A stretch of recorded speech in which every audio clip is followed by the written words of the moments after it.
राजस्थान की भजनलाल सरकार ने कैबिनेट बैठक में मंजूरी दी है वन स्टेट वन इलेक्शन, एक राज्य एक चुनाव की अवधारणा को साकार करने के लिए कैबिनेट ने मुहर लगा दी है। मुख्यमंत्री भजनलाल शर्मा की अध्यक्षता में कैबिनेट की बैठक हुई, मंत्रिपरिषद की बैठक आयोजित हुई। बैठक में कई अहम प्रस्तावों पर मुहर लगाई गई। उप मुख्यमंत्री प्रेमचंद बैरवा ने बताया कि पंचायत और निकाय चुनाव को लेकर चर्चा हुई है। वन स्टेट वन इलेक्शन की अवधारणा को मंजूरी दी गई है। उन्होंने कहा कि इससे चुनाव प्रक्रिया में खर्च की बचत होगी। किसानों के लिए 2 नई योजनाएं भी लागू करने के साथ ही जी राम जी योजना में कार्य दिवस 100 से बढ़ाकर 125 दिन कर दिए गए हैं। उद्योग मंत्री कर्नल राज्यवर्धन सिंह राठौर ने बताया कि कैबिनेट ने एग्रो एंड फूड प्रोसेसिंग नीति 2026, फॉरेस्ट पॉलिसी और ट्री आउटसाइड फॉरेस्ट नीति को मंजूरी दी है। तो वहीं आपको सीधे लिए चलते हैं हमारे पॉलिटिकल एडिटर लाल सिंह फौजदार के पास, जहां पर मंत्री झाबर सिंह खर्रा से वो विशेष बातचीत कर रहे हैं। आइए आपको सीधे लिए चलते हैं हमारे पॉलिटिकल एडिटर लाल सिंह फौजदार के पास।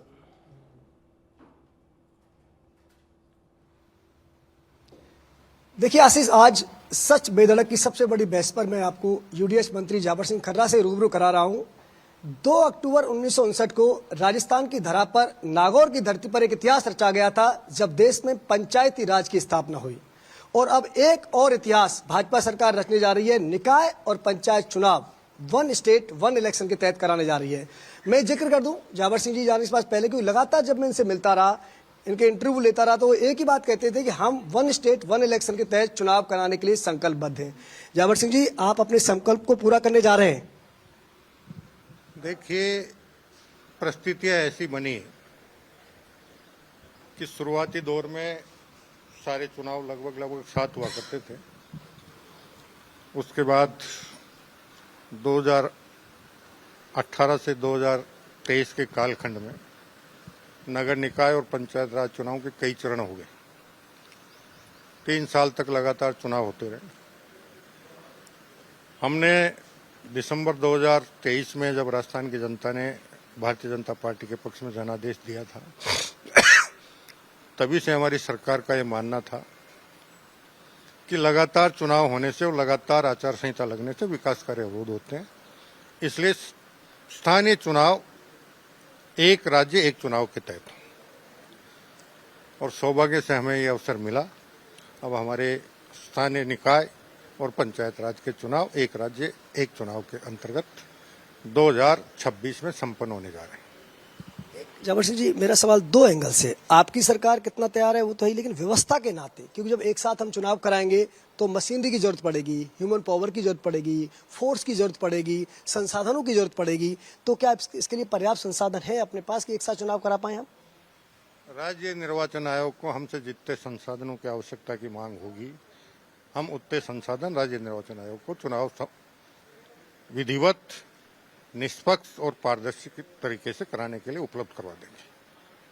आपकी सरकार का जिक्र कर लेते हैं। आपके कामों के दम पर आप कह रहे हैं कि जनता के बीच जाएंगे। विपक्ष इसको लिटमस टेस्ट भी कह रहा है कि ये आपकी परीक्षा होगी। जो 2.5 साल में सरकार ने काम किए हैं, वह जनता में कितने वादे डिलीवर किए हैं, कितना खरी उतरी है जनता की अपेक्षाओं पर सरकार, तो ये निकाय और पंचायत के चुनाव बता देंगे। तो आपको पूरा भरोसा है कि आपके 2.5 साल के कामों के दम पर मोहर लगाएगी जनता? देखिए, भारतीय जनता पार्टी का कार्यकर्ता पूर्ण रूप से विश्वस्त है कि 31 महीने में राजस्थान सरकार ने और 12 साल में आदरणीय प्रधानमंत्री जी के नेतृत्व में भारत सरकार ने जितनी जन कल्याणकारी विकास कार्य किए हैं और प्रदेश को विकासशील प्रदेश से विकसित प्रदेश बनाने की दिशा में जिस तेजी से काम किया है, यहाँ की जिन मूलभूत समस्याओं, चाहे वो जल से संबंधित हो, विद्युत से संबंधित हो, कानून व्यवस्था से संबंधित हो, और हमारे युवाओं के भविष्य के साथ खिलवाड़ पेपर चोरी के माध्यम से हुआ, उसको रोकने का काम हो, ऐसा कोई क्षेत्र नहीं है जिसमें राजस्थान सरकार ने 31 महीने में महत्वपूर्ण कार्य नहीं किया।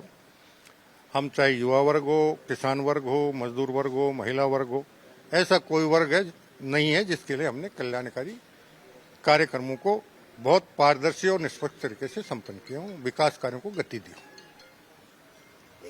मैं विपक्ष के 2 आरोपों का आपसे जवाब जानना चाहूंगा। विपक्ष आप पर एक तो आरोप ये लगा रहा है कि आपने कहीं ना कहीं संविधान को ताक में रखकर ये चुनाव आप करा रहे हैं। यानी कि उनका कहना है कि कुछ नगर पालिकाएं या पंचायती राज की जो जिनका कार्यकाल पूरा नहीं हुआ या समय से पहले पूरा कर दिया, लेकिन उनका कहना है कि कहीं ना कहीं आप संवैधानिक जो कानून है उसको तोड़ा है, उल्लंघन किया है, एक आरोप। दूसरा, वो लगातार जो आरोप आप पर लगाते रहे थे कि आपने चुनाव इसलिए डिले किया कि आप डर रहे थे चुनाव मैदान में जाने से। देखिए, हमें कांग्रेस सहित जो भी लोग ये आरोप लगा रहे हैं, पहले वो अगर अपने गिरेबान में झांक लें। माननीय सर्वोच्च न्यायालय का पिछड़े वर्ग को स्थानीय निकाय पंचायत राज चुनाव में राजनीतिक आरक्षण देने के संबंध में 2021 में निर्णय आ चुका था। उसके बाद 2022 में दूसरा निर्णय आ गया। एक महाराष्ट्र के संबंध में था, एक मध्य प्रदेश के संबंध में।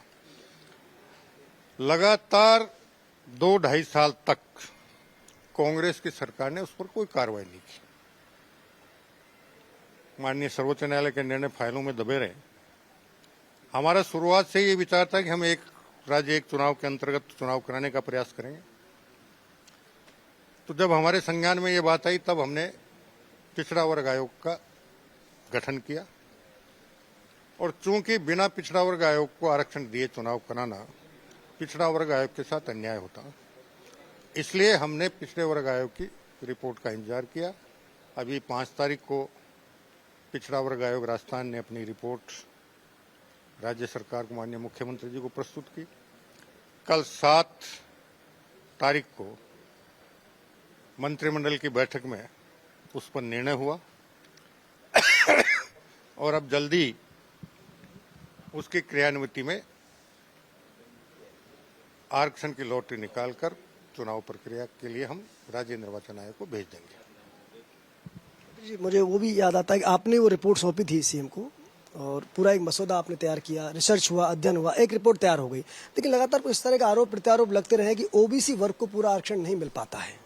क्या आप ये सुनिश्चित करेंगे कि ओबीसी का जितना प्रतिनिधित्व है उतना आरक्षण को मिल पाए और बाकी जातियां एससी एसटी का भी आरक्षण प्रभावित नहीं हो, ओबीसी और महिला को पूरा आरक्षण मिले? क्या आप ये तय या मैं कह रहा हूँ आश्वस्त कर पाएंगे प्रदेश की जनता को पूरा आरक्षण मिलेगा जिनका हक है? देखिए, माननीय सर्वोच्च न्यायालय के समक्ष ये प्रकरण कई बार जा चुका और माननीय सर्वोच्च न्यायालय ने कई बार अपने निर्णय में ये निर्धारित किया है कि कुल आरक्षण 50% से अधिक नहीं जा सकता। इसके आधार पर अब तक पिछड़ा वर्ग को 21% सामान्यतः आरक्षण मिलता रहा है। अब चूंकि माननीय सर्वोच्च न्यायालय के जो मध्य प्रदेश और महाराष्ट्र को लेकर जो निर्णय थे, उसमें ट्रिपल टेस्ट के आधार पर इनके आरक्षण की प्रक्रिया तय करनी थी। उसमें ये लगभग 19% आरक्षण पिछड़ा वर्ग आयोग को इसमें मिलने वाला है। अब चूंकि माननीय सर्वोच्च न्यायालय का निर्णय इस मामले में आ चुका है, इसलिए चुनाव बहुत नज़दीक है और माननीय सर्वोच्च न्यायालय और माननीय राजस्थान उच्च न्यायालय ने भी हमें 2026 में ये चुनाव संपन्न करवाने के लिए निर्णय पारित कर रखा है। तो ये चुनाव तो जो माननीय सर्वोच्च न्यायालय के निर्णय के अंतर्गत राज्य पिछड़ा वर्ग आयोग ने जो रिपोर्ट दी है और जो अभिशंसा की है उसके आधार पर होंगे। आगे इसमें हम क्या कर सकते हैं उसका विधिक परीक्षण के बाद ही कोई प्रक्रिया आगे बढ़ पाएगी। जाबर सिंह जी, आप सच विदर्भ पर लाइव हैं, पूरे प्रदेश की जनता आपको सीधे सुन रही है। ठीक है, एक पॉलिटिकल माइलेज आपको कितना मिलेगा कितना नहीं मिलेगा ये अलग बात है, लेकिन एक एज ए मतदाता, इस प्रदेश का मतदाता ये जानना चाहता है कि 1 स्टेट 1 इलेक्शन से आखिर फायदा क्या है, लाभ क्या है? देखिए, ये प्रक्रिया अभी अगस्त के महीने के अंतिम सप्ताह से शुरू होगी और आपका अक्टूबर और नवंबर में स्थानीय निकाय पंचायत राज चुनाव की संपूर्ण प्रक्रिया पूर्ण होकर चुनाव संपन्न हो जाएंगे। इस 3 महीने के अलावा अब 5 साल तक दोबारा स्थानीय निकायों के चुनाव को लेकर आचार संहिता लगने की कोई संभावना नहीं है। पूर्ण रूप से लगातार अगले 5 साल बाद जब चुनाव का समय आएगा, तब तक राज्य सरकार के पास प्रदेश के विकास को लेकर, जन कल्याण कार्यक्रमों को लेकर उन्हें सही तरीके से क्रियान्वित करने का समय मिलेगा। बार बार आचार संहिता लगती तो उसमें व्यवधान उत्पन्न होता। अब 5 साल तक कोई आचार संहिता नहीं लगेगी, इसलिए कोई व्यवधान उत्पन्न होगा। ये प्रदेश के विकास में और जन कल्याणकारी कार्यों के क्रियान्वयन में अब किसी प्रकार की कठिनाइयां उत्पन्न नहीं होंगी और लगातार सरकार विकास कार्यों को गति देने में और जन कल्याणकारी कार्यक्रमों को निष्पक्ष और पारदर्शी तरीके से क्रियान्वित करने में सफलता प्राप्त कर पाए। फिजूल खर्ची पर भी रोक लगेगी। बीच में जो चुनाव होते हैं तो पूरा ह्यूमन पावर भी आपको लगानी पड़ती है, उस जगह कार्यक्रम भी बाधित होते हैं, सरकार की योजनाएं बाधित होती हैं, उस पर भी असर पड़ेगा। बिल्कुल, अब 2 महीने के नवंबर तक ये व्यवधान आएगा। नवंबर के बाद लगातार 5 साल कोई व्यवधान नहीं आएगा। लाल सिंह जी, यहां पर एक सवाल मंत्री जी से। लाल सिंह जी मेरी आवाज आप तक पहुंच रही है? एक सवाल मंत्री जी से, अगर निकाय में, स्थानीय निकाय में बहुमत खो देती है बोर्ड, वहां पर चेयरमैन हट जाता है, तो ऐसी स्थिति में क्या मध्यावधि चुनाव का क्या फॉर्मूला तय किया गया है? दोबारा से वहां पे चुनाव हो पाएंगे या फिर वो वैकेंट रहेगी पोस्ट? वहां पर नगरपालिका अध्यक्ष वगैरह के चुनाव अगर मिड टर्म में अगर भंग हो जाती है, नगरपालिका का बोर्ड भंग हो जाता है, वहां पर बहुमत खो देता है, क्योंकि पार्षद मिलकर के अध्यक्ष का चुनाव करेंगे, तो वहां जो मुखिया चुना जाएगा, वहां पर अगर मान लीजिए कोई इस्तीफा दे देता है, बहुमत खो देता है, तो ऐसी स्थिति में क्या पॉलिसी अपनाई जाएगी? ठीक है मंत्री जी, हमारे एक एंकर ने एक सवाल आपसे किया है, एक तकनीकी सवाल है कि अगर मान लो आपने वन स्टेट वन इलेक्शन चुनाव संपन्न करा दिए, अब मिड टर्म में ऐसा होता है कि कोई बहुमत खो देता है चेयरमैन, यानी कि पार्षद बहुमत वापस ले लेते हैं, उस स्थिति में क्या मध्यावधि चुनाव होगा? उस समय क्या प्रक्रिया अपनाई जाएगी? देखिए, अगर कहीं भी कोई अविश्वास प्रस्ताव आता है तो वो केवल एक निकाय के लिए आता है या एक पंचायत राज संस्था के लिए आता है, और उसके अविश्वास प्रस्ताव पारित होने के बाद उन्हीं सदस्यों को जो अविश्वास प्रस्ताव में मतदान करने के अधिकारी होते हैं, उन्हीं की आम सभा द्वारा नए अध्यक्ष कह दें, सरपंच कह दें, प्रधान कह दें, जिला प्रमुख कह दें, सभापति कह दें, मेयर कह दें, उनका दोबारा चुनाव करना पड़ता है। तो वो एक शहर तक या एक गांव तक या एक पंचायत समिति तक सीमित। चुनाव दोबारा नहीं कराए जाएंगे उस क्षेत्र में? चुनाव दोबारा नहीं होते हैं, केवल मात्र जिसके प्रति अविश्वास प्रस्ताव पारित होता है उसी पद के चुनाव दोबारा होते हैं। इसका तो समाधान होगा, क्योंकि एक पर्टिकुलर स्थान पर ही ऐसा होगा तो वही जो चुने हुए प्रतिनिधि है वो दोबारा अपना चेयरमैन चुन लेंगे। मैं एक बड़ा इंपॉर्टेंट सवाल आशीष, क्योंकि दर्शकों को बताना बेहद जरूरी है कि आखिर वन स्टेट वन इलेक्शन क्यों जरूरी है, वन नेशन वन इलेक्शन क्यों जरूरी है? मंत्री जी, मैं कई बार बड़ा अध्ययन कर रहा था, अरबों रुपया खर्च इस देश में केवल मध्यावधि चुनावों पर हुआ। कई बार ऐसे टर्म देश ने देखे कि एक बार के टर्म 3-3 बार चुनाव हुए, 3-3 प्रधानमंत्री एक साल में देखे, ऐसी तस्वीर हमने देखी। तो आप क्योंकि अध्ययन करते हो इन चीज़ों का, तो इसका बताएंगे जरा सर, किस तरह की फिजूल खर्ची लगातार इन चुनाव में देश को झेलनी पड़ी? देखिए, ये कटु सत्य है कि शुरुआती दौर में चाहे 1952 हो, 1957 हो, 1962 हो, 1967 हो, ये चुनाव देश में लगातार एक साथ हुए। 1967 के बाद बहुत से प्रदेशों में और उसके बाद देश में कई प्रकार की परिस्थितियां बनना शुरू हुई। जब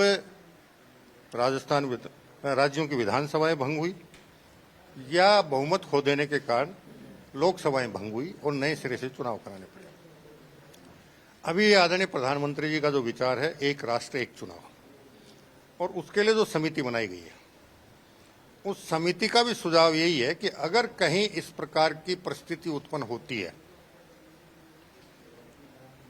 तो केवल मात्र बचे हुए समय के लिए उस कोई राज्य में अगर कोई मुख्यमंत्री बहुमत खो देता है और इस प्रकार की परिस्थिति उत्पन्न हो जाती है कि अब सरकार बनना संभव नहीं है, तो शेष बचे हुए कार्यकाल के लिए ही उपचुनाव हो पाएंगे। यही प्रावधान लोकसभा के लिए किया गया। तो इस प्रकार एक राज्य एक देश एक चुनाव का जो संकल्प आदरणीय प्रधानमंत्री जी ने लिया है, और समिति जिस प्रकार की रिपोर्ट दे रही है, जिस दिन वो लागू हो जाएगी, लगातार देश में जो चुनावों की वातावरण बना रहता है, बार बार आचार संहिता लगती है और सामान्य से लगभग 3 से 4 गुना चुनाव खर्च उसमें होता है, उस सब से देश को और प्रदेशों को राहत मिलेगी। और वो बचा हुआ पैसा और वो बचा हुआ मानव श्रम देश और प्रदेश के विकास योजनाओं को क्रियान्वित करने में, जन कल्याणकारी योजनाओं को क्रियान्वित करने में, उन्हें सफल और पारदर्शी तरीके से संपन्न करने में सदुपयोग होगा। ये थे यूडीएच मंत्री जावर जी, सिंह खर्रा, बिल्कुल। जिनका दावा है कि भाजपा अपने कामों के दम पर एक बार शहरी और निकाय चुनाव में कमल खिलाने जा रही है। बिल्कुल, वहीं मैं चलिए। सच मेधा के दर्शकों को कह दूं कि राजस्थान एक और इतिहास रचने जा रहा है। वन स्टेट वन इलेक्शन के तहत पहली बार हिंदुस्तान में किसी राज्य में दोनों यानी निकाय और पंचायत के चुनाव वन स्टेट वन इलेक्शन के तहत संपन्न होने जा रहे हैं। वीडियो जर्नलिस्ट दिलीप बिल्कुल। कुमार के साथ लाल सिंह फौजदार, सच बेधड़क जयपुर। बिल्कुल, चर्चा लगातार जारी है। एक राज्य एक चुनाव, वन स्टेट वन इलेक्शन, बड़ी चर्चा छिड़ी हुई है प्रदेश में। सियासी संग्राम इस सब्जेक्ट पर छिड़ा हुआ है और इसी पर चर्चा करेंगे। चर्चा करने के लिए मेरे साथ पैनल में मौजूद हैं शैलेंद्र गुर्जर जी, बीजेपी प्रवक्ता, कांग्रेस प्रवक्ता राय सिंह गोदारा जी, तो वहीं बीजेपी विधायक सुभाष मील जी हमारे साथ जुड़े हुए हैं, राजनीतिक विश्लेषक एकलव्य सिंह हमारे साथ जुड़े हुए हैं, वहीं संयम लोढ़ा कांग्रेस के पूर्व विधायक हमारे साथ जुड़े हुए हैं। संयम लोढ़ा जी की ओर रुख कर लेता हूं।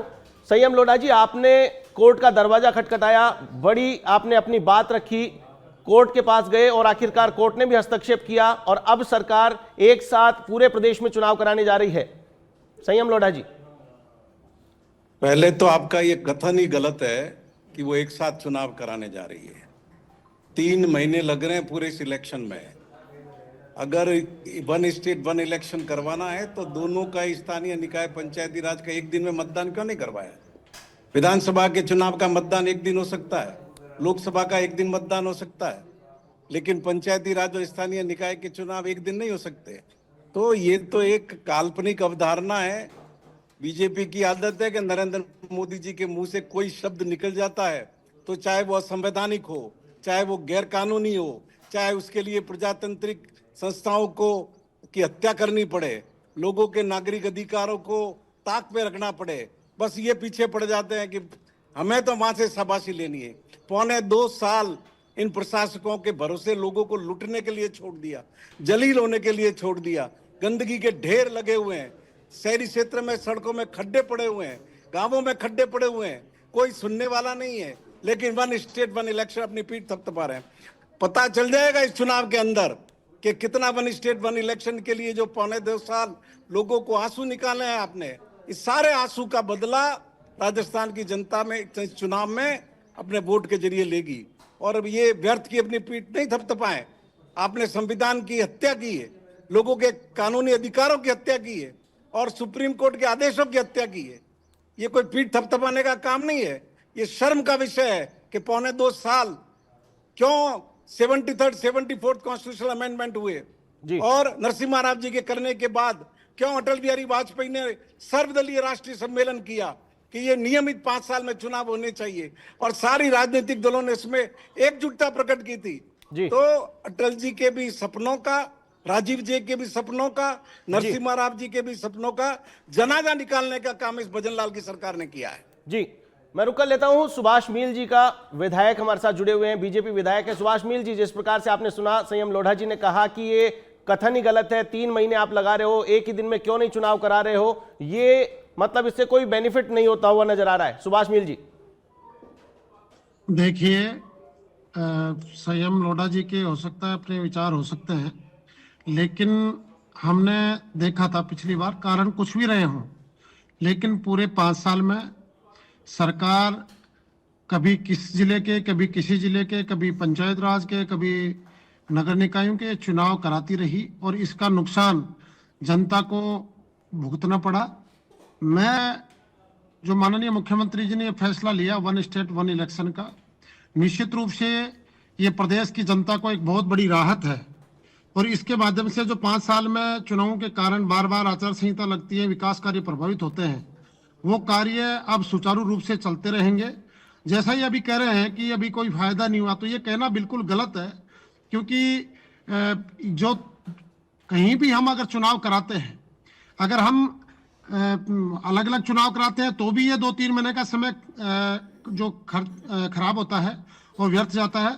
और यही इस पूरे समय में एक साथ जो चुनाव करा रहे हैं, ये निश्चित रूप से वन स्टेट वन है।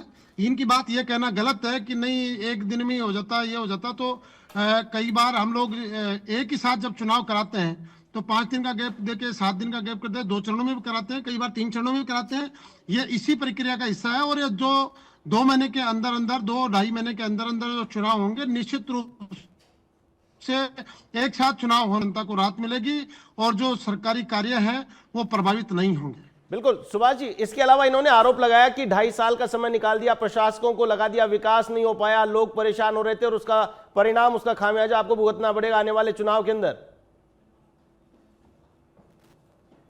देखिए, उसका भी मुख्य कारण यह था, सुप्रीम कोर्ट का निर्देश था स्पष्ट तौर पर कि ओबीसी का प्रतिनिधित्व सुनिश्चित करके ही चुनाव की तरफ आगे बढ़ा जाए। और आप सब जानते हैं कि अभी 2 दिन पहले ही ओबीसी आयोग ने अपनी रिपोर्ट भेजी है। तो सुप्रीम कोर्ट के निर्देशों के कारण ये जो हमने चुनाव नहीं कराए, ये इसका कारण था क्योंकि ओबीसी को उचित प्रतिनिधित्व ओबीसी आयोग की रिपोर्ट के बाद में देना था। तो ये अब सुनिश्चित किया गया, जो कल कैबिनेट की मीटिंग हुई उसमें ओबीसी आयोग की रिपोर्ट पर संज्ञान लेके और जो भी जिस तरीके से निर्णय ले सकते हैं वो निर्णय लिया है। और चुनाव निश्चित रूप से अगर उसमें कोई कारण रहा तो वो माननीय सुप्रीम कोर्ट के निर्देशों का कारण था और ओबीसी को उचित प्रतिनिधित्व देने का मामला था। क्या ये लोग नहीं चाहते, क्या कांग्रेस नहीं चाहती थी कि ओबीसी को उचित प्रतिनिधित्व मिले? तो हम तो सभी वर्गों को साथ लेकर चलते हैं और जो वास्तव में जरूरी कार्य था उसको हमने रिपोर्ट आने के बाद में तुरंत प्रभाव से, सरकार पहले दिन से कह रही है कि जो ही ओबीसी आयोग की रिपोर्ट आएगी उसके तुरंत सेकंड हम लोग तैयार हैं कि चुनाव जल्दी से जल्दी हो जाए। तो यही कारण था। ये विपक्ष का तो काम आरोप लगाना है, ये इस बात को नहीं देखते कि पिछली बार अब की बार तो ये जनप्रतिनिधि नहीं है, लेकिन पिछली बार माननीय श्यामलौड़ा जी भी थे। इन्होंने खुद ने देखा है कि किस प्रकार से 5 साल, पूरे 5 साल में सरकार चुनाव खेलती रही और उसका जनता के ऊपर क्या नतीजा रहा और उसका जनता ने क्या परिणाम दिया, ये भी अब आप सब लोगों के सामने। जी बिल्कुल, बने रहिए। मैं रुक करता हूं, कांग्रेस प्रवक्ता मेरे साथ मौजूद हैं राय सिंह गोदारा जी। राय सिंह जी, जिस प्रकार से कहा जा रहा है कि सारी प्रक्रिया अपनाई गई है, ओबीसी आयोग की रिपोर्ट जब सबमिट की गई है उसके बाद संवैधानिक तरीके से पूरा ये प्रोसेस अपनाया जा रहा है और उसी के तहत सरकार को कम खर्च करना पड़े, जनता के विकास प्रभावित नहीं हो, हर बार आचार संहिता लगना, बार बार चुनाव के लिए आचार अधिसूचना जारी करना, मशीनरी को बार बार एंगेज करना, एक बार जो भी काम है वो निपटा लिया जाएगा तो इससे सहूलियत मिलेगी, ये दावा है सरकार का, भाजपा का। लेकिन कांग्रेस का क्या स्टैंड है, कांग्रेस क्या इससे संतुष्ट है? राय सिंह जी। देखिए, जो हाई कोर्ट का निर्णय आया है और जो निर्णय है वो अपने आप में, इनका ये कहना है कि साहब 1 स्टेट 1 इलेक्शन, तो मुझे तो कहना चाहिए कि ये बेवजह ही अपनी पीठ थपथपा रहे हैं और एक जुमले की तरह इसको काम भी ले रहे हैं। देखिए, ये जो जिस 1 स्टेट 1 इलेक्शन की अगर ये बात करते हैं उसका मीनिंग तो ये होता है कि उसी दिन आपके पंचायत के चुनाव हो, उसी दिन जिला परिषद पंचायत समिति के सदस्य के चुनाव हो और उसी दिन आपके स्थानीय निकायों के चुनाव हो, उसको बोलते हैं 1 स्टेट 1 इलेक्शन। और जिस तरह से इलेक्शन कमीशन ने, चुनाव आयोग ने हाई कोर्ट के निर्देश के बावजूद बाद में जो कार्यक्रम घोषित किया है वो कार्यक्रम ही अपने आप में, उसी को अगर ये 1 स्टेट 1 इलेक्शन अगर ये मान रहे हैं तो मैं समझता हूं कि इसके लिए तो कांग्रेस पार्टी, और मुझे कहना चाहिए कि अभी संयम लोढ़ा जी आपके सामने रूबरू थे, संयम लोढ़ा इसके लिए मुझे कहना चाहिए कि वो बधाई के पात्र हैं। वो सुप्रीम कोर्ट गए कांग्रेस की तरफ से, वो हाई कोर्ट में गए और वहां जाकर के उन्होंने 73वें 74वें संविधान संशोधन की जो है बाध्यता उसके लिए पैरवी की और सरकार के घुटने टेक दिए गए। सरकार को उन्होंने अपने दलीलों से और तमाम सब बातें रख करके और सरकार को ये निर्णय लेना पड़ा, ये मतलब हाई कोर्ट को बाध्य होकर के, और सरकार की मजबूरी के अंदर इनको निर्देश दिया गया कि 2026 के फला तारीख के अंदर तक चुनाव किसी भी सूरत में करवा लिए जाने चाहिए। और ये मान लीजिए, जैसा कि आप कह रहे हैं कि भाई ज़्यादा से ज़्यादा 1 स्टेट 1 इलेक्शन में ये क्या कर सकते हैं, जिन पंचायतों के या नगर पालिकाओं के चुनाव जिनके 5 साल नहीं हुए हैं, तो ये तो पिछले 2.5 साल से इसको खींच रहे हैं। पिछले 2.5 साल के अंदर इन्होंने आज तक चुनाव कराने का नाम नहीं लिया। ये हमेशा, इनका कोई प्रजातंत्र में इनका विश्वास नहीं है, इनका कोई प्रजातंत्र में विश्वास नहीं है, इनका कोई चुनाव में विश्वास नहीं है। इन्होंने जिस तरह से दुर्गति करी है, मतलब पंचायती राज संस्थान और नगर निकायों की, ये राजस्थान की जनता अभी चुनाव आने दीजिए, इनको सबक सिखाएगी। जी, ये मैं कहना चाहता हूँ। जी बिल्कुल, मैं रुक कर लेता हूं। मेरे साथ जुड़े हुए हैं राजनीतिक विश्लेषक एकलव्य सिंह। एकलव्य जी, जिस प्रकार से कांग्रेस और बीजेपी के बयान आ रहे हैं, हालांकि भजनलाल सरकार इस बात को लेकर के पीठ थपथपा रही कि हमने वन स्टेट वन इलेक्शन लागू कर दिया है और अब प्रदेश में एक साथ चुनाव होंगे, बार बार विकास कार्य प्रभावित नहीं होंगे। ये पूरी प्रक्रिया, वहीं दूसरी ओर कांग्रेस की ओर से आरोप लगाया जा रहा है कि ये कोई वन स्टेट वन इलेक्शन नहीं है, अलग अलग दिन ये चुनाव होंगे, मतदान अलग अलग दिन होंगे। क्या कुछ कहना है आपका, एकलव्य सिंह जी? देखिए साहब, मुझे ऐसा लगता है कि इसकी राजनीति में जाने से पहले एक चीज समझनी चाहिए कि लोकतंत्र में जब कोई बड़े निर्णय किए जाते हैं तो उसमें वो देश में एक बड़ा बदलाव लाने के लिए किए जाते हैं ज्यादातर। और इसके दो एस्पेक्ट्स जो होते हैं वो बड़े इंपॉर्टेंट होते हैं। एक तो ये होता है कि जनता का मानस क्या है, क्योंकि ज्यादातर जो पॉलिटिकल पार्टीज हैं या गवर्नमेंट्स हैं वो जनता के मानस को समझ के ही इस तरह के निर्णय करती हैं। और उसमें ये जरूरी हो जाता है कि उनका, जैसे हम कहते हैं कि जो लीगैलिटी एस्पेक्ट है या कानूनी पक्ष है वो देख लिया जाए। और जो जिस तरह की हम कुछ समस्याओं की बात कर रहे हैं कि एक दिन क्यों नहीं हो गया या ये होगा वो होगा, ये सब क्या है कि कोई बड़ा नया निर्णय होता है तो उन्हें कहा जाता है कि टीदिंग इश्यूज होती हैं किसी भी बड़े काम में, तो वो धीरे धीरे स्ट्रीमलाइन हो जाती है। लेकिन ये देखिए कि सबसे ज्यादा इंपॉर्टेंट बात क्या होती है कि आखिर ये करना क्यों आवश्यक है, जनता क्यों चाहती थी कि ऐसा किया जाए। देखिए, सबसे पहली बात तो आपने देखा होगा, एक कंप्लेन होती है हमेशा कि जो बड़े बड़े नेता होते हैं, अलग अलग टाइम पे अलग अलग प्रकार के चुनाव हो जाते हैं, तो जो बड़े बड़े नेता भी होते हैं जिनने बड़े पद संभाल रखे होते हैं वो लगातार चुनाव के कार्यक्रमों में ही लगे रहते हैं। एक स्टार प्रचारक बोला जाता है। पता चलता है कि प्रधानमंत्री भी जो हैं स्टेट के इलेक्शन में या किसी बाय इलेक्शन में वो ट्रैवल कर रहे हैं लगातार। उसी तरह से मुख्यमंत्री भी होते हैं, तो किसी स्टेट में कोई भी चुनाव हो रहा है तो वो उसमें इन्वॉल्व हो जाते हैं। जो मिनिस्टर्स होते हैं, जो गवर्नमेंट मशीनरी होती है, कॉस्ट पे बहुत बड़ा फर्क पड़ता है। आप देखेंगे कि हमारी जो सिक्योरिटी फोर्सेस का डिप्लॉयमेंट होता है वो अपने आप में, मतलब कहीं ना कहीं पूरे टाइम कोई चुनाव चलते रहता है तो हमारी जो सिक्योरिटी पर्सनल का डिप्लॉयमेंट है वो कभी ना कभी इन्हीं चीजों में लगी रहती है ज्यादातर। जबकि हमारी, और उससे ऑब्वियसली हमारी कहीं तो इंटरनल सिक्योरिटी में कुछ कॉम्प्रोमाइज होता ही होगा, क्योंकि जिस चीज के लिए वो बनी है उसकी जगह वो लगातार इन चीजों में लगी रहती हैं।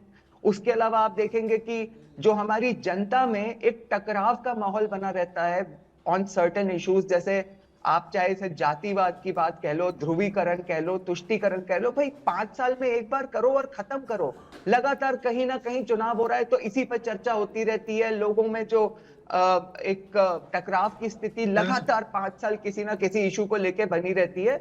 उसके बाद आप जानते हैं कि इसमें तो कोई डाउट है नहीं कि जो ब्लैक मनी और करप्शन की हम बात करते हैं उसका भी सबसे ज्यादा इन इलेक्शंस के दौरान ही यूज किया जाता है। तो मुझे लगता है कि अगर ये सारी चीजें हैं और इस तरह के कई फैक्टर्स हैं जो कि वन नेशन और वन इलेक्शन के ही तर्ज पे अगर वन स्टेट वन इलेक्शन भी किया जाएगा तो इससे जनता का, गवर्नमेंट मशीनरी का, देश का, सभी चीज का मतलब एक मैं कहूंगा कि फायदा ही होगा। बिल्कुल एकलव्य जी, यहाँ पर कांग्रेस के नेताओं की ओर से कहा गया कि आने वाला जो चुनाव है, आपने कहा कि ये सरकार जो है वो जनता की भावनाओं को ध्यान में रखते हुए फैसला लेती है, लेकिन इनका दावा है कि आने वाले चुनाव में सरकार को पता चल जाएगा कि उन्होंने उनकी भावनाओं का कितना ध्यान में रखा है। वन स्टेट वन इलेक्शन के चक्कर में जो 2.5 साल डिले किया है, कुछ निकायों के चुनाव होने थे वो नहीं करा पाए, वो जो डिले करना है वो भारी पड़ने वाला है। एकलव्य जी, देखिए मुझे ऐसा लगता है कि एक one of the main reasons जो ये इसमें डिले हुआ, ये एक ओबीसी आयोग की जो रिपोर्ट आनी थी और उससे जो आरक्षण दिया जाना था उसको लेकर डिले हुआ। अब देखिए, मुझे ऐसा लगता है कि अंततः कोर्ट ने भी जो निर्णय किया वो बिल्कुल सही है कि भाई अगर ओबीसी आयोग अगर किसी चीज को लगातार डिले करते रहेगा तो उसके लिए आप चुनाव की प्रक्रिया को इतने लंबे समय तक टाल दो, ये भी ठीक नहीं है।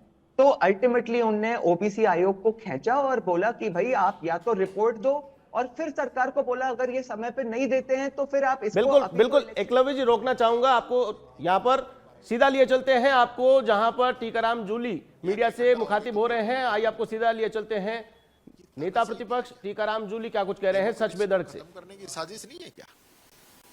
गुमराह करते हैं ये लोग। कोर्ट की फटकार लगी, 2 मिनट में ओबीसी की रिपोर्ट आ गई। अब तक क्यों नहीं आई भाई?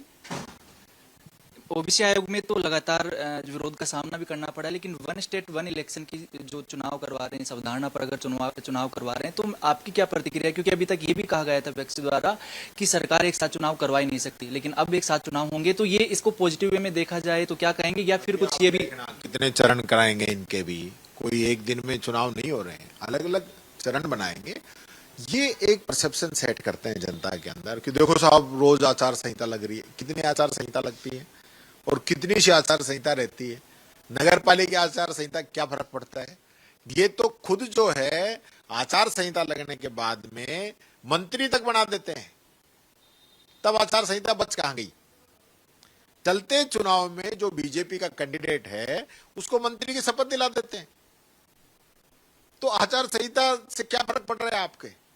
जनता को तो आप यही कह रहे हो ना कि भाई आचार संहिता लगती है, बार बार जो है डिस्टर्ब होता है और लोगों का विकास कार्य रुकता है, तब तो सब कुछ रुक गया। जब तो कम कैसे बचेगा? चुनाव तो कराने ही है, अब कैसे पैसे बचेगा? वो तो मशीन उतनी तब लग रही थी उतनी अब लगेगी, अधिकारी उतने जब लग रहे थे उतने अब लगेंगे। कहाँ पैसा बल्कि ज्यादा और खर्च होगा। पहले तो वही मशीनें इधर काम आ जाती, इधर से उधर आ जाती, अब तो और ज्यादा एक साथ मंगानी पड़ेंगी। बिल्कुल। देखिए, और एक सवाल ये भी, अब विधानसभा सत्र आने वाला है, किस तरह की तैयारी? कल आपने एक जो आपका एक्सपोस्ट है वो भी काफी वायरल हो रहा है, स्वास्थ्य विभाग कमर कस ले, किस तरह की तैयारी या उसको चेतावनी समझे? ये परसुताओं की मौत रोजाना हो रही है, परसों भी जो है 3 परसुताओं की मौत हुई है। तो ये जो चल रहा है ये ऐसे चलने वाला नहीं है कि सरकार जवाब ही नहीं दे। मुख्यमंत्री जी को जवाब देना पड़ेगा। बच्चे मर रहे हैं, परसुताएं मर रही है, तो पूछने वाला नहीं है। कानून व्यवस्था की क्या हालत हो चुकी है राजस्थान की, ड्रग्स की क्या हालत हो चुकी है, तो जवाब तो मुख्यमंत्री जी को देना पड़ेगा। ऐसे कोई काम चलने वाला नहीं है।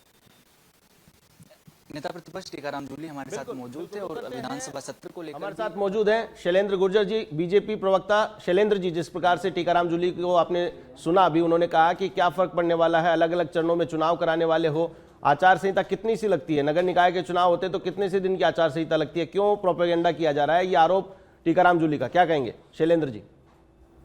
देखिए, कांग्रेस पार्टी के नेताओं का चरित्र जो है वो दोहरा चरित्र है। आप देखिए, ये भूल जाते हैं कि जब 1952 से लेकर 67 तक पूरे देश में एक चुनाव होते थे, एक वन नेशन वन इलेक्शन हुआ करते थे, और उसके बाद किस तरह से इनकी तानाशाही सरकारें आई, इंदिरा गांधी जी के लोकतंत्र ने कि किस तरह से गला घोंट दिया, संविधान की हत्या कर दी। भूल जाते हैं कांग्रेस के नेता। कांग्रेस के नेता नहीं चाहते कि देश में एक साथ चुनाव हो, ताकि जो व्यवस्थित विकास चल रहा है, जो हम विकसित भारत का जो माननीय प्रधानमंत्री नरेंद्र मोदी जी का सपना है, वो पूरा हो सके। कांग्रेस पार्टी ने भारत को हमेशा पीछे रखा, और विश्व परिदृश्य में आपने देखा किस तरह के समझौते किए गए। मैं उस पर नहीं जाना चाहता, लेकिन कांग्रेस पार्टी को याद रखना चाहिए कि वन स्टेट वन इलेक्शन का जो कंसेप्ट था, जो माननीय भजनलाल शर्मा जी पूरा करने जा रहे हैं, जो देश में ऐतिहासिक होने जा रहा है, जो पहली बार इस देश में होने जा रहा है कि एक साथ पंचायत राज के चुनाव होंगे और एक साथ नगर निकाय के चुनाव होंगे। आप बताइए, क्या लोकसभा और विधानसभाओं के चुनाव चरणों में नहीं होते हैं? क्या उसको आप अलग अलग मानोगे? क्या वो एक समय में उसको काउंट नहीं करा जाएगा उस इलेक्शन को? तो ये क्या है? इनका दोहरा चरित्र है। झूठ बोलते हैं, मनगढ़ंत बातें करते हैं, गुमराह करने की कोशिश करते हैं। कभी इन्होंने नहीं साथ चाहा कि देश तरक्की करे, इन्होंने गरीबों को गरीब रखा। किस तरह के नारे दिया करते थे कांग्रेस के नेता, गरीबी हटा देंगे, गरीब को हटा दिया। आप बताइए, आज तक जो तुष्टीकरण की नीति झेलती आई है पूरी भारत की जनता, वो पूरी राजस्थान और भारत की जनता जानती है। तो आप देखिए, जो ये कंसेप्ट आया है वन स्टेट वन इलेक्शन, आप बताइए क्या किस तरह से अभी टीकाराम जूली जी कह रहे थे कि निकाय चुनाव में कितना सा होता, हर जिले में आचार संहिता लगती है, और ये भूल जाते हैं अपने कार्यकाल को। 3 महीने की बात तो कर रहे हैं संयम लोढ़ा जी, अगर भूल जाते हैं कि 2.5 साल तक कांग्रेस की गहलोत सरकार चुनावों में रही, कभी पंचायती राज के चुनाव, कभी नगर निकाय के चुनाव, पूरी मशीनरी जो है इधर से उधर लगती रही, आचार संहिताएं लगती रही, विकास के कार्य ठप होते रहे, जन कल्याणकारी योजनाएं धरातल पर नहीं आए। लेकिन इन्होंने 2.5 साल तक राजस्थान की जनता को किस बेहाल पर छोड़ दिया। हर महीने, हर 2 महीने बाद कहीं ना कहीं किस जिले में आचार संहिता, कभी किस संभाग में आचार संहिता। तो क्या वो हिंडर नहीं हुए? क्या कितना पैसा खर्च हुआ? तो आप बताइए, जो अवधारणा है, ये राजस्थान की जनता जानती है, राजस्थान की जनता का भी यही उद्देश्य था कि एक साथ चुनाव हो ताकि समय कम लगे, समय की बर्बादी नहीं हो, जो पैसा लगता था वो पैसे की बचत हो, और किस तरह से प्रशासनिक संसाधन और प्रशासनिक अमला झोंक दिया जाता था उसको किस तरह से सुनियोजित ढंग से राजस्थान के विकास में लगाया जा सके, जन कल्याणकारी योजनाओं को धरातल पर उतारने के लिए लगाया जा सके, आम जनता के जो बेसिक मुद्दे हैं, जो उनकी समस्याएं, उनका समाधान कर सके। लेकिन कांग्रेस पार्टी किसी समस्या का समाधान करना नहीं जानती, वो समस्याओं को उलझाती है, अटकाती है, भटकाती है, लटकाती है, और इस तरह से देश को किस तरह से इन्होंने लोकतंत्र की हत्या की भूल गया क्या? पूरा देश नहीं भूल सकता कि इंदिरा गांधी जी ने भारत पर इमरजेंसी थोपी और धारा आर्टिकल 356 जो सबसे ज्यादा दुरुपयोग किया वो कांग्रेस की सरकारों ने किया, जब उन्होंने चुनी सरकारों को गिरा दिया। और यहां के लोकतंत्र की बात करते हैं, संविधान की दुहाई देते हैं, अरे पहले अपने गले में झांक लो। संयम लोढ़ा जी, आप बहुत विद्वान व्यक्ति हैं, आपने कई बार अच्छी संसद में डिबेटें की है, टीकाराम जूली जी बहुत विद्वान व्यक्ति हैं, लेकिन आपको अपना इतिहास भी देखना चाहिए, आपको अपने गलेबान में भी झांक के देखना चाहिए। दोहरे चरित्र को राजस्थान की जनता कभी बर्दाश्त नहीं करेगी, और आने वाले नगर निकाय, नगर पंचायती राज चुनाव में देखनी भारतीय जनता पार्टी का कमल खिलेगा, और बहुमत के आधार पर हम स्थानीय सरकारें बनाएंगे, ग्रामीण क्षेत्रों में बनाएंगे और शहरी क्षेत्रों में बनाएंगे। और हम इस कारण से जा रहे हैं, हमको कांग्रेस पार्टी से कोई लेना देना नहीं, हम जा रहे हैं हमारी योजनाओं के बल पर। जो 2.5 साल माननीय भजनलाल सरकार ने काम किए, चाहे वो जल को लेकर हुआ, आप बताइए 32 साल तक लटकाए रखा, क्या कांग्रेस पार्टी की सरकारें नहीं आई? हमने यमुना जल समझौता किया शेखावाटी क्षेत्र में, आप देखिए आने वाले 3-4 सालों में वहां पानी मिलने लगा पीने का। हमने ERCP जो बहुत बड़ा मुद्दा था, पूर्वी राजस्थान का 17 जिले जिससे प्रभावित थे, उसके 26,000 के वर्क ऑर्डर हमने जारी कर दिए। बिजली की समस्या, भाषण क्या सुनो, 2.5 साल के कार्य सुनो हमारे, बिजली की समस्याओं का हमने समाधान किया, किस तरह से सोलर एनर्जी में हम आत्मनिर्भर होते जा रहे हैं, हम दिन में बिजली देने लग रहे हैं किसान भाइयों को। आप बताइए 26 जिलों में दिन में बिजली दी जा रही है, किस तरह से कानून व्यवस्था, आप देखिए 2.5 साल में कांग्रेस सरकार के आप कार्यकाल को देख लीजिए, आप देखिए कानून व्यवस्था में 26% की कमी आई है। तो आप देखिए अपराध कम हुए और किस तरह से महिलाओं को सुरक्षित किया गया है, महिलाएं सुरक्षित थी, ये क्या बात करेंगे इनके, किस तरह के वरिष्ठ नेता, ये चुनावी मुद्दे की बातें हो गई, बयान इनके वरिष्ठ नेताओं के बयान सुनिए, विधानसभा में भूल जाते हैं कांग्रेस के नेता।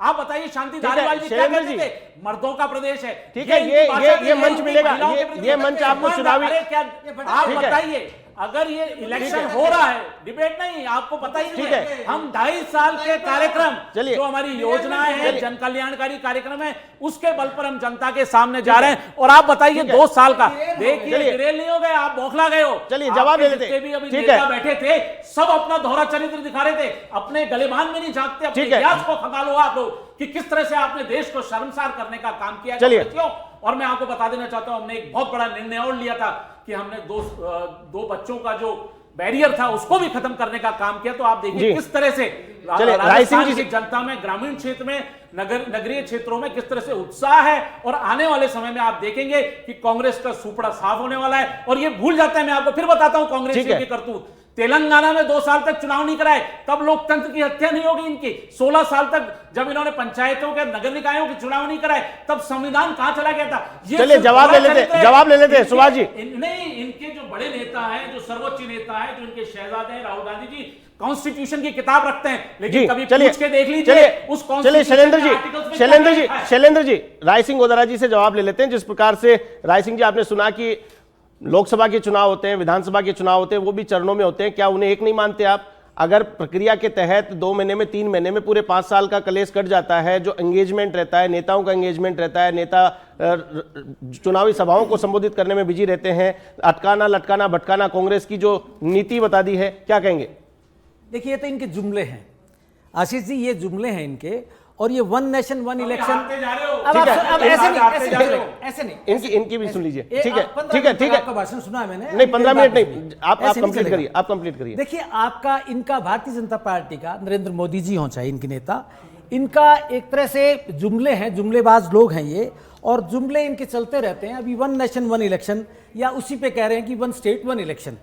तो असल में प्रॉब्लम क्या है कि पिछले 2.5 साल से जो क्रियाकलाप राज्य सरकार के चल रहे हैं, पूरे राजस्थान की जनता आज इनके कुशासन से तंग आ चुकी है।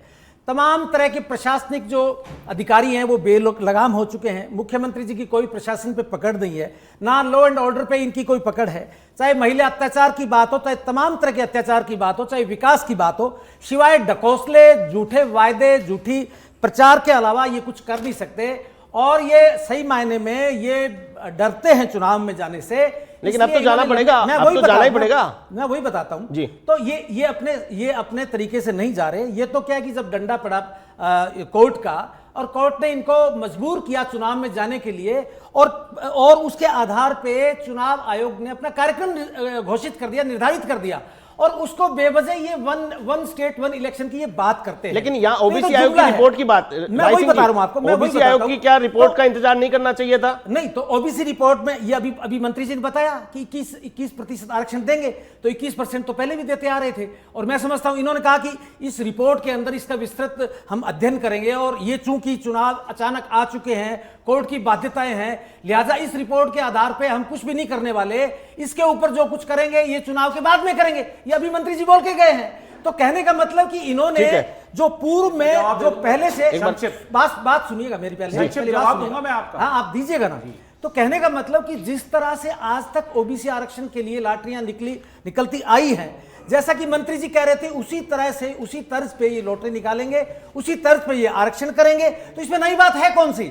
मतलब जिस मतलब आप ओबीसी आयोग का आपने गठन किया 1.25 साल पहले, और बेचारों को टेबल चेयर तक नहीं दिया, उनको संसाधन नहीं दिए, उनका कमरा बैठने के लिए नहीं दिया। और जैसे ही कोर्ट का डंडा आता है, आप 15 दिन के अंदर वो सरकार पे डंडा आता है, तो सरकार कहती है फटाफट, क्योंकि इनके पास सब कुछ था। ठीक है, सुभाष मिल जी लगातार। शैलेंद्र जी मैं आता हूं आपके पास, एक बार सुभाष मिल जी का रुख कर लेता हूं। सुभाष मिल जी, क्या कुछ कहेंगे? ये कोर्ट का डंडा चला, जिसके बाद सरकार ने ये एक रूप देने की कोशिश की है, ये कांग्रेस का आरोप है। सुभाष जी, सरकार पहले दिन से यही कह रही है कि माननीय सुप्रीम कोर्ट के जो आदेशों की पालना में हम लोग ओबीसी आयोग की रिपोर्ट का इंतजार कर रहे हैं, और ओबीसी आयोग की रिपोर्ट आते ही हमने अपनी तरफ से पूरी तैयारियां कर दी हैं। कल कैबिनेट की इस बात की मोहर लग चुकी है।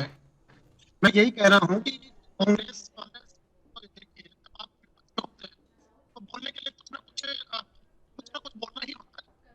माननीय प्रवक्ता महोदय भी ये कह रहे थे, मैं कह रहा हूँ ये कह रहे कोर्ट का डंडा पड़ा है, मैं ये कह रहा हूँ ऑडियो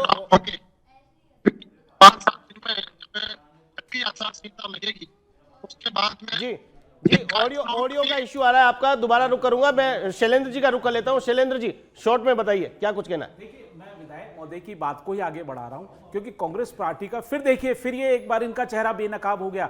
आपको मालूम है, अगर गोदारा जी विद्वान प्रवक्ता है तो उनको मालूम होना चाहिए, माननीय सर्वोच्च न्यायालय के निर्णय 2021 और 2022 में आए थे कि आप ओबीसी राजनीतिक प्रतिनिधित्व आयोग का गठन करिए और डेटा इकट्ठा करिए ओबीसी का। लेकिन 2.5 साल तक इन्होंने, कांग्रेस की सरकारों ने ओबीसी कमीशन नहीं बनाया। जब माननीय भजनलाल सरकार आई, हमने जो संवैधानिक बाध्यताएं थी, जो कानूनी प्रक्रियाएं थी, जो सर्वोच्च न्यायालय के आदेश थे, निर्देश थे, उनके आधार पर हमने ओबीसी राजनीतिक प्रतिनिधित्व आयोग बनाया, और जो डेटा ये छोड़ के गए थे उन डेटा में विसंगतियां थी, इसीलिए टाइम लगा। और किस तरह से आपने देखा कि समय समय पर हमने उनको पूरी तरह से विस्तृत सर्वे किया, जो माननीय सर्वोच्च न्यायालय के पैरामीटर्स दिए हुए थे, 19 पॉइंट का प्रपत्रक बनाया, और कम से कम 76 लाख ओबीसी घरों में गए और वहां से उनका डेटा इकट्ठा किया। यह पारदर्शिता पहली बार देश में माननीय भजनलाल सरकार के समय में आई है। और इसीलिए मैं बताना चाह रहा हूं कि कभी डिले नहीं हुआ, और इनको ज्ञान हो तो ये बता दें कब पंचायती राज के कार्यकाल पूरे हुए, कब नगर निकायों के कार्यकाल पूरे हुए। आपको बताता हूं, कई कार्यकाल जो है वो अक्टूबर नवंबर 2025 तक पूरे हुए, कईयों के कार्यकाल जनवरी फरवरी 2026 तक पूरे हुए, और कुछ के कार्यकाल अभी अक्टूबर तक पूरे होने जा रहे हैं। तो इनको जानकारी नहीं है, सिर्फ मैं बता रहा हूं देश को गुमराह करना, किस तरह से इस देश के संसाधनों को लूटना, और किस तरह से सिर्फ वोट बैंक बनाए रखना। इनको कोई लेना देना नहीं देश के विकास का, कि ग्रामीण क्षेत्रों में किस तरह से विकास हो, शहरी क्षेत्रों में किस तरह से विकास हो। भारतीय जनता पार्टी की माननीय भजनलाल सरकार, हम हमारे कार्यों को लेकर, जो हमने शहरों में कार्य किए, जो हमने विकासात्मक कार्य करे, जन कल्याणकारी योजनाएं, जो कार्यक्रम है, उसको लेकर हम जनता के बीच जा रहे हैं। वो नेक्स्ट स्टेप की बात है, वो चुनाव के आगे की बात है। फिलहाल चुनाव प्रक्रिया पे बात करते हैं। राय सिंह गोदारा जी, क्या ये सही नहीं है? प्रदेश का बजट बचेगा, एक साथ चुनाव हो जाएंगे, सारा काम निपट जाएगा, मंत्री बिजी होते हैं, अधिकारी बिजी होते हैं, क्या समस्या है? मान लो देरी हो गई, कोई बात नहीं है, लेकिन अब जाकर के एक साथ चुनाव अगर हो जाते हैं, इनसे क्वेश्चन पूछ लीजिए, क्या आप तैयार थे? क्या ये जवाब नहीं दे पाए 1-1.5 साल तक की भाई ओबीसी नहीं, ये तो इंतजार- ओबीसी के समुचित ठीक है, आरक्षण ठीक के है, बिना आप ठीक है, लागू कर ठीक है, दीजिए। ठीक अरे है, कर ही दोनों नहीं का- पाए। अरे बौखलाए हुए अपन- कांग्रेस के अपन- प्रवक्ता बौखला अपन गए। चर्चा कर रहे हैं, मेरा भी दे दीजिए, इनका भी दे दीजिए फटाफट जल्दी से। देखिए आशीष जी, सही मायने में तो जो वन नेशन वन इलेक्शन या वन स्टेट वन इलेक्शन की जो धारणा है, बिल्कुल एक बार ये अवधारणा ही गलत है। रोकना चाहूंगा मेरे साथ जुड़े हैं फोन लाइन पर, एक मैं रोकना चाहूंगा, जब कांग्रेस की सरकार एक बार रोकना चाहूंगा शैलेंद्र जी रोकना चाहूंगा, शैलेंद्र जी रोकना चाहूंगा, आपने अपनी सरकारों मेरे को साथ खड़े कर दिया। एक बार रोकना, गलत थी। ठीक है ठीक है ठीक है, इलेक्शन 1952 बिल्कुल। से 67 तक होते रहे। तो अब आप बताइए, ये कांग्रेस पार्टी के नेताओं का चरित्र है। बिल्कुल। ये कांग्रेस पार्टी के ठीक है, चेहरा है। ठीक है। जनता के सामने आ रहा है। मेरे साथ फोन लाइन पर जुड़ गए हैं विधायक रफीक खान जी। रफीक खान जी, वन स्टेट वन इलेक्शन के तहत सरकार एक साथ चुनाव कराने जा रही है, क्या कुछ कहेंगे? देखिए, ऐसा है कि ये जो भाई साहब चिल्ला रहे हैं ना अभी, और जो इनकी सरकार बौखलाहट में है अभी, और कोई भी डिसीजन ये ले नहीं पा रहे हैं। पहले फिर कोर्ट को डंडा लेना पड़ा और कोर्ट को ये कहना पड़ा कि भी आप इलेक्शन कराओ। अब ये कोर्ट में जो एफिडेविट दिया उसकी भी अवमानना कर रहे हैं। ये असल में इनको पता है कि ये इलेक्शन हारेंगे, तो ये जितना ये डिले करेंगे उतना ज्यादा इलेक्शन हारेंगे। ये तो ये देश की डेमोक्रेसी के साथ खिलवाड़ कर रहे हैं, लोकतंत्र के साथ खिलवाड़ कर रहे हैं। 1 साल से ज्यादा जयपुर नगर निगम में मेयर नहीं है, पार्षद नहीं है, शहर में कचरा सड़ रहा है, पूरा शहर सड़ रहा है, कोई काम ये कर नहीं रहे हैं। जनता नाराज है, सिविल लाइन बह रही है, नालों में से पानी निकल रहा है, पानी गंदा आ रहा है, और इनको कोई परवाह नहीं है किसी बात की। ये वन स्टेट वन इलेक्शन का बहाना सिर्फ इसलिए कर रहे हैं ताकि ये अपने आप को रिकवर कर सके, लेकिन रिकवर होंगे नहीं। अपना फेस बचाने की कोशिश, आप कितना ही डिले कर लेना, चुनाव हारोगे, ये बात तय है। और डर के क्यों भाग रहे हो? मुकाबला करो भाई, बार बार मैदान क्यों छोड़ रहे हो?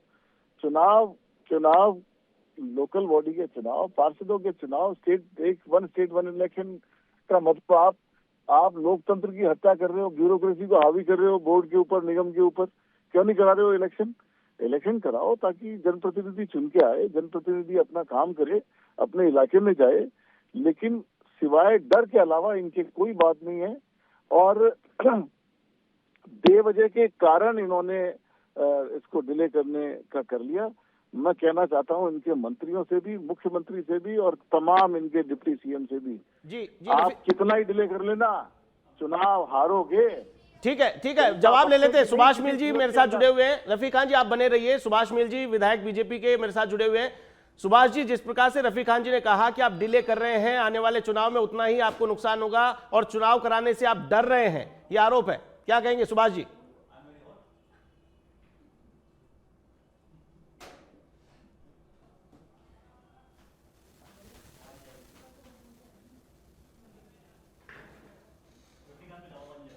सुभाष जी की आवाज नहीं आ रही, मैं शैलेंद्र जी से बोलता हूं। शैलेंद्र जी, मैं माननीय विधायक रफीक खान जी से पूछना चाहता हूं कि 2.5 साल में कितने उपचुनाव हुए और कहां नगर पालिका और नगर निकाय में चुनाव हुए हैं जहां आपकी हार हुई है? आप बताइए, 7 में से 5 चुनाव भारतीय जनता पार्टी जीती है, 1 सीट बड़ी मुश्किल से आप बचा पाए थे। तो ये मत बताइए कौन डर रहा है, बल्कि कांग्रेस पार्टी का चरित्र बाहर आ रहा है। इनके जो कहना कथनी और करनी में जो अंतर था वो पूरी एक्सपोज हो चुकी है कांग्रेस पार्टी कि किस तरह से इन्होंने 2.5 साल तक, और ये भूल जाते हैं अपने कांग्रेस का अंदरूनी झगड़ा। अरे किस तरह से आपके मुख्यमंत्री, तत्कालीन मुख्यमंत्री अशोक गहलोत जी, आपके ही उप मुख्यमंत्री प्रदेश अध्यक्ष को क्या क्या नहीं कहा उन्होंने, और किस तरह से आपने होटलों से सरकार चलाई। अरे यही तो देख ली। अरे विषय क्या, आप बौखलाओ मत। बौखला गए हैं कांग्रेस के प्रवक्ता, बौखला गए हैं कांग्रेस के नेता, वो अपने गलेबान में नहीं झांकते, कोई नहीं देखते कि हमने हमारे समय में क्या क्या किया। लेकिन आज जब अच्छा काम हो रहा है, सकारात्मक काम हो रहा है,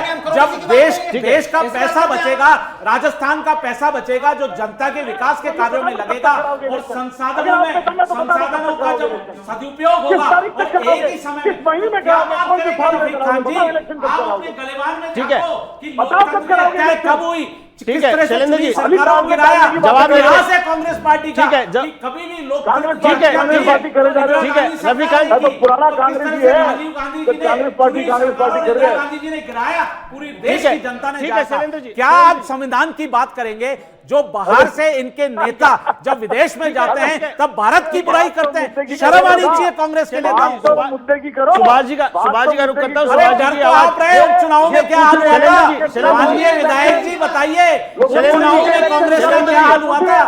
आपके नेता छोड़ के चले शैलेंद्र गए, जी, कांग्रेस पार्टी के नेता ठीक है, छोड़ के चले गए। ठीक है, देश में आपकी आवाज एक एक करके अपनी बात रखिए। 50 से 60 मैं से अधिक सीनियर लीडर एक-एक- जो सीएम एक-एक- रहे, एक-एक- कैबिनेट मंत्री रहे, ठीक है। कांग्रेस पार्टी को छोड़ के चले गए। ठीक है, आपके एक- कांग्रेस आपको- पार्टी की नीतियों ठीक है, से, शैलेंद्र जी, योजनाओं से। शैलेंद्र जी समय इसलिए क्या है कि आप अपने गलेबान पे जाके हैं। शैलेंद्र मेरा जी, कहना है गलेबान ठीक है, में जाके आप ठीक है, अपने। ठीक है शैलेंद्र जी, समय का ध्यान रखिए। रफी खान जी की तरफ मैं रुक कर लेता हूं। रफी खान जी अपनी बात रखिए। मैं कह रहा हूँ ये काय की बातें कर रहे हैं, राज इनका है। सरकार से सवाल करें कि कब करा रहे हो इलेक्शन। दो एक लाइन की बात है कि ये बताएं कि इलेक्शन कब कराएंगे या नहीं कराएंगे, और कराएंगे तो कब तक कराएंगे, ये बात का जवाब दें। उल्टी सीधी बातें क्यों कर रहे हैं? तार्किक बहस करिए माननीय महोदय जी, तार्किक बहस और आधार रहित बहस। ठीक है, शैलेंद्र जी, ऐसे बहस नहीं करिए। जब पूरा शेड्यूल धीरे धीरे जारी हो रहा है, सारे कार्यक्रम हो रहे हैं, ओबीसी की रिपोर्ट सबमिट कर दी ठीक है, गई है, अक्टूबर नवंबर में लॉटरियां निकाली जाएंगी, अक्टूबर नवंबर में आवाज करा रहे हो। चलिए अब सुभाष मिल जी का रुक कर लेता हूं। सुभाष जी क्या कुछ कहेंगे? रफी खान जी कह रहे हैं कि ये जो जितना भी प्रोपेगेंडा है, चुनाव एक साथ कराने का बहाना लिया जा रहा है, सुप्रीम कोर्ट का डंडा चला, हाई कोर्ट का डंडा चला है, उसके बाद सरकार ने मजबूरी में चुनाव कराए, चुनाव कराने से डर रही है सरकार। बीजेपी विधायक सुभाष मिल जी। सरकार पहले दिन से चुनाव कराने को लेकर तैयार है। हम सुप्रीम कोर्ट आपने देखा जैसे ही ओबीसी आयोग ने अपनी रिपोर्ट दे दी है, उसके बाद आपकी ऑडियो ठीक है, मैं एकलव्य सिंह जी का रुख कर लेता हूं। एकलव्य सिंह जी राजनीतिक विश्लेषक, पूरी डिबेट आप सुन रहे हैं, क्या कुछ कहेंगे एकलव्य जी? देखिए आशीष जी, बड़ी सिंपल सी बात है। 55 मिनट की आपकी डिबेट हो चुकी है और उसमें से 52 मिनट कांग्रेस वाले बीजेपी के बारे में बोल रहे हैं, बीजेपी वाले कांग्रेस के बारे में बोल रहे हैं। और यही सच्चाई है। जब चुनाव एक साथ नहीं होते ना, और अलग अलग प्रकार के चुनाव देश में पूरे समय चलते रहते हैं, तो बस यही चलते रहता है। बीजेपी कांग्रेस और जनता का जो मुद्दा होता है उस पे सकारात्मक चर्चा कभी नहीं होती। जिस तरह से इस डिबेट में भी ये कोई बात नहीं कर रहा कि वन स्टेट इलेक्शन से क्या फायदे होंगे या क्या घाटे होंगे। एक पार्टी कहती है कि ओबीसी आयोग की रिपोर्ट नहीं आई थी इसलिए नहीं कराए, दूसरी पार्टी संसद के पटल से तो कहती है कि ओबीसी को लेके कि जितनी आबादी उतना हक, लेकिन यहां पे कहती है कि भाई टाले नहीं जाने चाहिए, चुनाव पहले करा देना चाहिए।